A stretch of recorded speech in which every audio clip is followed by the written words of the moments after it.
అండి, welcome to కలగూర గంప. ఇవాళ ఆదివారం గంప పట్టుకొని వచ్చిన మీ ముందరికి. యాక్చువల్గా ఎప్పుడు కంటే కూడా చాలా చాలా డిఫరెంట్ ప్రోడక్ట్ ఇది. కొంచెం సరదాగా ఉంది, కొంచెం ఇంట్రెస్టింగ్ ఉంది. అండ్ ఎట్లుందంటే నాకు వెనకటి శుద్ధులన్నీ గుర్తొస్తాయి అనమాట. అప్పుడు ఏదో అన్ని నాటుగా అనుకున్నాం, కానీ అన్నీ పాష్గా ప్రిపేర్ అయ్యి మన ముందరికి ఎట్లా వస్తున్నాయి అనేది ఇప్పుడు తెలుస్తుంది. యాక్చువల్లీ మీరు అందరు కూడా చాలామంది కొన్ని సూపర్ మార్కెట్లలో, ప్రీమియం సూపర్ మార్కెట్లో, ఆన్లైన్లో చాలామంది ఈ లూఫానే కదా, ఇదేం పేరు, LOOF. ఒక్క నిమిషం నేను చెప్తా స్పెల్లింగు, తెలుగు మీడియం కాబట్టి నాకు అంత రాదబ్బా. LOOFAH. Okay, loofah. ఇది ఏంటంటే మనకు మామూలుగా రుద్దుకోవడానికి అట్లా పనికొస్తుంది అనమాట. ఈ జ్యూస్ వేసి చాలాసార్లు గాయత్రి కొనుక్కొస్తుండే వాడుతుంటాం, కానీ పెద్ద అదేందో ప్రీమియం ప్రోడక్ట్, దాన్ని దేంతో తయారు చేస్తారో అట్లాంటిది ఏదేదో అనుకుంటుంటే, బట్ అంత సీన్ లేదు. ఇది దీని ప్రాసెస్ ఏంటంటే, కుదిరితే ఎక్కడన్నా వీడియో క్లిప్స్ దొరికితే పెడతాం మీకు. ఇది బీరకాయ పీసు, ఓకేనా. బీరకాయ పీసును అటు గోకి అటు గిల్లి దాన్ని ఒక చుట్టలాగా చుట్టి దాన్ని ఒక స్క్వేర్ షేప్లో చేసేసి మొత్తం మీద బాడీ రబ్ చేసుకుని పెట్టి దీని పేరు లూఫా అని పెట్టిరబ్బా. ఓకేనా. ఆ లూఫా కనుక మీకు నచ్చినట్టయితే కొనుక్కోండి. అంతకుమించి దీని గురించి నేను పెద్దగా ఏం స్పెషల్గా చెప్పాను. కానీ నేను అంటే గాయత్రి ఇచ్చినప్పుడు వాడితే మాత్రం భలే అనిపిస్తుండే. పై లేయర్ అంతా నీట్గా పోయినట్టు, ట్యాన్ ప్రాపర్గా పోయినట్టు అనిపిస్తుంది అనమాట. సో అదనమాట న్యాచురల్ లూఫా అంటే ఇంకేదో అనుకోకుండా బీరకాయ పీసు. సో మేము మా దగ్గర అంటే చాలామంది మీకు తెలియదు విషయం ఏంటంటే బీరకాయల పీస్ ఎట్లుంటుంది మీకు చాలా మందికి తెలియదు. ఎందుకంటే హైబ్రిడ్ వాటిల్లో, హైబ్రిడ్ బీరకాయలు మీరు ఎప్పుడు పీస్ చూడలేదు. ఆ పైన పొట్టులు వచ్చే నార అనుకుంటున్నారా, అది కాదు. లోపలంతా నార ఉంటుంది. నారు కాదు, నార. ఓకేనా. నాటు బీరకాయల్లో అంటే 3 నెలలకు వస్తాయి, 45 రోజులకు కావవి.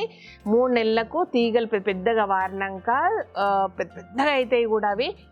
అండ్ ఆల్మోస్ట్ చాలా రోజులు ఉంటాయి. 45 డేస్కి వచ్చే హైబ్రిడ్స్ ఏంటంటే జస్ట్ 2, 3, 4 ఫస్ట్ ఖాతా మంచిగా వస్తుంది, కొంచెం వస్తుంది. 2వ ఖాతా వచ్చేస్తుంది. 3వ ఖాతా కొంచెం తగ్గుతుంది. 4వ ఖాతాకి ఏముండదు అనమాట. అట్లా చాలా తక్కువ పీరియడ్.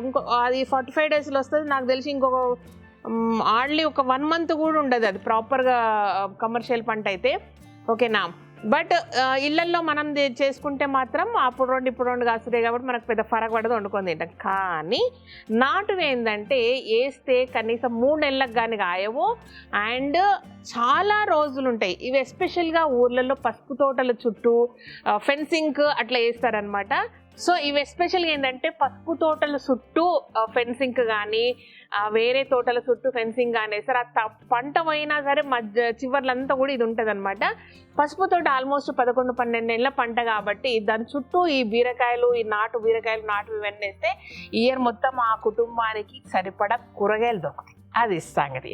మీకు ఎవరికైనా తెలుసా, చాలాసార్లు చెప్పినంట, పసుపు తోటల మిరపకాయలు చాలా ఘాటు, చాలా కారం, సూపర్ టేస్ట్ ఉంటాయి అందులో వేసిన కూరగాయలు. ఎందుకంటే పసుపు బాగా ఒండుమట్టి కొట్టి, ఎరువు కొట్టి చేస్తారన్నమాట. అది సంగతి. ఓకే, అట్లా వండించిన నాటు బీరకాయల పీస్తో చేసిన ఈ స్క్రబ్ మీకు నచ్చితే వాడుకోండి. ఓకేనా. దీని పేరు లూఫా అంట, రైట్. ఇది. అండ్ దీని తర్వాత నేను చాలా ఇంట్రెస్టింగ్గా, చాలా ఇష్టంగా తెప్పించింది ఏంటంటే నీమ్ కోమ్స్ అబ్బా. ఓకే, వేప కట్టెలతో చేసిన దువ్వెన్లు. అయితే ఇందులో ఒకటి ఆల్రెడీ మా ఢిల్లీ ప్రెస్ ఉన్న వాళ్ళందరూ ఫీడ్బ్యాక్ ఏమి ఇచ్చిందంటే చాలా దగ్గరగా పళ్ళున్న దువ్వెన్లు తీసుకురమ్మన్నారు. అండ్ ఇందులో కొన్ని వెరైటీస్ ఉన్నాయి. నేను ఫస్ట్ ఆఫ్ ఆల్ మీకు 4 వెరైటీస్ మాత్రమే తీసుకొచ్చిన. ఎందుకంటే పళ్ళు బాగా అంటే మనకు చిక్కులు పడి లేదంటే కొంచెం అట్లా చిక్కులు లేకున్నా సరే దూతూ ఉంటే అదేంటంటే ఒక స్కాల్ప్కు, మాడుకు మసాజ్ లాగా అయిపోయి మంచిగా గ్రోత్ ఉంటుంది. అండ్ ఆక్సిజన్ అనేది బాగా ఇచ్చేస్తుంది అనమాట. ఇట్ట గోకకుండా దీంతో మంచిగా అనుకోవాలన్నమాట అది. సో అట్లా టెయిల్ కోంబు, ఈ 3 రకాల రెగ్యులర్ కోంబ్స్. కానీ నాకు వచ్చిన ఫీడ్బ్యాక్ ప్రకారం ఏంటంటే రెగ్యులర్గా మనకు ప్లాస్టిక్ కోంబ్స్ దొరుకుతాయి కదా, అవి దగ్గర పండ్లు అయితేనే మనం దూకున్నప్పుడు మంచిగా ఉంటుంది. లేదంటే వీటితో దువ్వి చేసేసుకుని పోతే పాయలు చుట్టూ ఉంటుంది అనమాట. అది సంగతి. ఓకేనా. ప్రస్తుతానికి 4 కోంబ్స్ ఉన్నాయి. వీటి మీద ఇది కస్టమైజ్ చేయించుకున్నాం మనం విత్ కలగూర గంప brand name and logo. Okay, ఇది నీమ్ కోమ్స్ అన్నమాట. ఓకేనా, రైట్. అండ్ ఇంకొక ప్రోడక్ట్ ఏంటంటే నీమ్ బ్రషెస్. సో ఇవి ఒక బ్రషెస్ వచ్చాయండి. వీలున్నంత వరకు మనకు ఈ వేపకట్టె అనేది ఎవ్రీడే నోట్లో మార్నింగ్ లేసి తోముకుంటూ ఉంటే మన హెల్త్కు మన పళ్ళకు మంచిది. అయితే ఇవి రెండు కూడా నాకేమనిపించిందంటే ఈ ఎడ్జెస్ అనేవి చాలా థిన్గా ఉన్నాయి కాబట్టి బేబీస్ కంటే ఇంకా థిన్గా వస్తే అంత బాగోదేమని నేను తెప్పియలేదు. బట్ మా పిల్లలు అంటున్నారు కొంచెం చిన్నవి కూడా చిన్న వేస్తే పిల్లలు ఇంట్రెస్ట్గా తోముతారని. ఎస్, నెక్స్ట్ ఆర్డర్లో అవి కూడా వస్తాయి. అంటే వేప కట్టెలతో చేసిన టూత్ బ్రష్లు అనమాట. ఓకేనా, నిజానికి వేప పుల్లలు పెడితేనే సూపర్ ఉండగానే అంత పచ్చి వేప పుల్లలు తెచ్చి ఎండకుండా మీకు ఇచ్చి అవన్నీ నడవని సంసారం కాబట్టి సో ప్రస్తుతానికి మనము మన వెబ్సైట్లో పెట్టబోతున్నాము అండ్ స్టోర్స్ అన్నిటిలోకి రీచ్ అవుతుంది. ఇదన్నమాట విషయము. సో నీమ్ కోమ్స్ అంటే వేప దువ్వెన్లు, వేప బ్రష్లు అండ్ బీరపీసు స్క్రబ్స్ అనాలన్నా ఏమనాలో ఏదో ఒకటి అనుకోండి, ఇట్లా రుద్దుకోండి అంతే. ఓకేనా, ఈ వారం గంపలతో ఇట్లాంటి వెరైటీ అయిన సరుకులతో మీ ముందుకు వచ్చిన నెక్స్ట్ టైం ఇంకో వెరైటీతో వస్తా. ఓకేనా, థ్యాంక్ యూ సో మచ్. ఈ వీడియోని నచ్చినట్టయితే సబ్స్క్రైబ్ చేయండి, లైక్ చేయండి, మీ ఫ్రెండ్స్ ఫార్వర్డ్ చేయండి. Thank you.